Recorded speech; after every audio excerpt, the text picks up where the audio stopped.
സംസ്ഥാനത്തേറെ കോളിളക്കം സൃഷ്ടിച്ച കുറുവാ സംഘം മോഷണ കേസിൽ ഒന്നാം പ്രതി സന്തോഷ് സെൽവത്തിന് 2 വർഷം തടവ് ശിക്ഷ. തെളിവുകളുടെ അഭാവത്തിൽ കേസിലെ രണ്ടാം പ്രതി കട്ടുപൂച്ച മണികണ്ഠനെ കോടതി വെറുതെ വിട്ടു. തമിഴ്നാട്ടിലെ കുറുവാ സംഘം മണ്ണഞ്ചേരി പോലീസ് സ്റ്റേഷൻ അതിർത്തിയിൽ നടത്തിയ മോഷണക്കേസിൽ ഒന്നാം പ്രതിക്ക് ശിക്ഷ, രണ്ടാം പ്രതിയെ വെറുതെ വിട്ടു. കുറുവാ സംഘത്തിന്റെ തലവൻ സന്തോഷ് സെൽവം എന്നയാളെയാണ് ശിക്ഷിച്ചത്.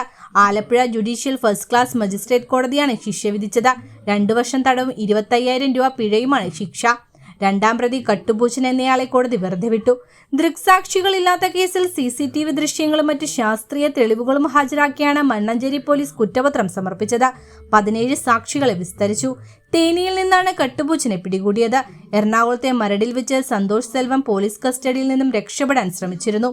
മോഷണക്കുറ്റത്തിന് 2 വർഷം തടവും 10,000 രൂപ പിഴയും, മോഷണ ശ്രമത്തിന് 2 വർഷം തടവും 10,000 രൂപ പിഴയുമാണ് ശിക്ഷ. മോഷണം നടന്ന വീട്ടുടമയ്ക്ക് 5,000 രൂപ നഷ്ടപരിഹാരം നൽകണം.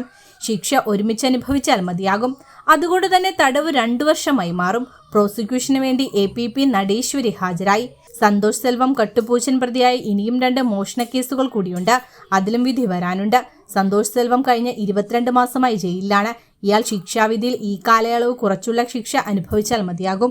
പറയാനായിട്ട് ഇപ്പം ഒന്നാം പ്രതിക്കെതിരെയാണ് ഇപ്പം ശിക്ഷ വിധിച്ചിട്ടുള്ളത്. തെഫ്റ്റും പിന്നെ അതേപോലെ തന്നെ ഹൗസ് ട്രസ്പാസുമാണ് ഇപ്പം വിധിച്ചിട്ടുള്ളത്. അപ്പം അതിനെതിരെ ശക്തമായ ഒരു അപ്പീൽ കൊടുക്കുന്നുണ്ട്. ഈ പറയുന്ന യാതൊരു തെളിവുകളും ഇല്ല, ഈ പറയുന്ന പ്രതികൾക്കെതിരെ എത്താനായിട്ട് യാതൊരു തെളിവുകളും ഇല്ലാത്തൊരു കേസിൻ്റെ അകത്താണ് ഇപ്പോൾ ഒരു ശിക്ഷ വന്നിട്ടുള്ളത്. ശിക്ഷയ്ക്കെതിരെ അടുത്ത് തന്നെ ഈ പറയുന്ന ജഡ്ജ്മെൻറ്റ് കിട്ടി, ജഡ്ജ്മെൻ്റ് ഒന്ന് വായിച്ചതിന് ശേഷം അപ്പീൽ കൊടുക്കുന്നതായിരിക്കും. ആദ്യമായിട്ട് പറയേണ്ട ഒരു കേസിൻ്റെ അകത്ത് ആദ്യം വേണ്ട ഐഡൻറ്റിഫിക്കേഷനാണ്. ഈ കേസിൻ്റെ അകത്ത് യാതൊരു ഐഡൻറ്റിഫിക്കേഷനും ഇല്ലാതെയാണ് ഈ കേസിലോട്ട് വന്നിട്ടുള്ളത്. അതുകൂടാതെ തന്നെ ഈ കേസിൻ്റെ അകത്ത് ഒരു പ്രൈവറ്റ് യൂട്യൂബർ എന്ന് വെച്ചാൽ ഈ പറയുന്ന പ്രതി കസ്റ്റഡിയിൽ ഇരിക്കുമ്പോൾ തന്നെ ഈ കേസിൽ ഇൻവെസ്റ്റിഗേഷൻ ഓഫീസേഴ്സ് പ്രൈവറ്റ് യൂട്യൂബറിന് ഇൻ്റർവ്യൂ കൊടുത്തിട്ടുണ്ട്. അതെന്ന് പറയുന്നത് പോലീസിന് അതെന്ന് പറയുന്നത് സ്റ്റാൻഡേർഡ് ഓപ്പറേറ്റിംഗ് പ്രൊസീജിയറിനെതിരെ നിൽക്കുന്ന ഒരു കാര്യങ്ങളാണ്. കാരണം യാതൊരു പറയുന്ന പോലെ ഈ SP കയ്യിൽ നിന്നോ അതിൽ മേലധികാരിയുടെ കയ്യിൽ നിന്നോ യാതൊരു പെർമിഷൻ മേടിക്കാതെ നടത്തിയിട്ടുള്ളൊരു ഇൻ്റർവ്യൂ ആണ്. അതുകൂടാതെ തന്നെ ഇതിൻ്റെ അകത്ത് ഏറ്റവും എടുത്ത് പറയേണ്ട കാര്യം എന്ന് വെച്ചാൽ ഇതിൻ്റെ CCTV വിഷ്വൽസാണ്. ഈ CCTV വിഷ്വൽസിൻ്റെ അകത്ത് ഈ പറയുന്ന പ്രതികളുടെ ഒരു 2 പ്രതികൾ ഓടിപ്പോകുന്നൊരു വിഷ്വൽസാണ് കാണുന്നത്. ഇത് ഇവരിലോട്ട് എത്തുന്നൊരു ഐഡൻറ്റിഫിക്കേഷൻ മാർക്സോ പിന്നെ വന്ന സാക്ഷികളാരും തന്നെ പറഞ്ഞിട്ടില്ല. ഇന്ന് JFMC 2 കോടതി വിധി പ്രസ്താവിച്ചിരിക്കുകയാണ്. അതിൽ തെളിവുകളുടെ അഭാവത്തിൽ രണ്ടാം പ്രതി കട്ടുപൂച്ചനെ കുറ്റക്കാരിൽ നിന്ന് നിരുപാധികം വെറുതെ വിട്ടിരിക്കുകയും A1 ഹൗസ് ട്രസ്പാസിനും തെഫ്റ്റിനും ഫൈൻഡ് ചെയ്തിട്ടുണ്ട്. അതിൻ്റെ ഓർഡർ ഇപ്പോൾ നടക്കുന്നതേ ഉള്ളൂ. അതിൻ്റെ കാര്യങ്ങളാണ്. ഇതിൻ്റെ പോലീസിനുണ്ടായ വീഴ്ചകൾ പ്രതിഭാഗം നേരത്തെ തന്നെ ചൂണ്ടിക്കാണിച്ചിരുന്നു.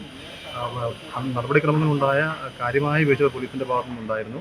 CCTV തെളിവുകളുടെ അഭാവം, അതുപോലെ തന്നെ പോലീസ് സർക്കുലറിൻ്റെ അഭാവം, പോലീസ് സർക്കുലർ പോലീസ് സ്റ്റേഷനിൽ വെച്ചിട്ട് ഇനി ഓൺഗോയിങ് ഇൻവെസ്റ്റിഗേഷൻ സംബന്ധിച്ച് പോലീസ് സ്റ്റേഷനിൽ വെച്ച് ഒരു പ്രൈവറ്റ് യൂട്യൂബ് ചാനലിന് ഇൻവെസ്റ്റിഗേറ്റിംഗ് ഓഫീസർ നൽകിയ വീഡിയോയുടെ ദൃശ്യങ്ങൾ പ്രതിഭാഗം എടുത്ത് ഹാജരാക്കിയിരുന്നു നമ്മളുടെ തെളിവായിട്ട്. ആ തെളിവോട് പരിഗണിച്ചാണ് കോടതി ഈ കേസിലെ രണ്ടാം പ്രതിയെ വെറുതെ വിട്ടിരിക്കുന്നത്.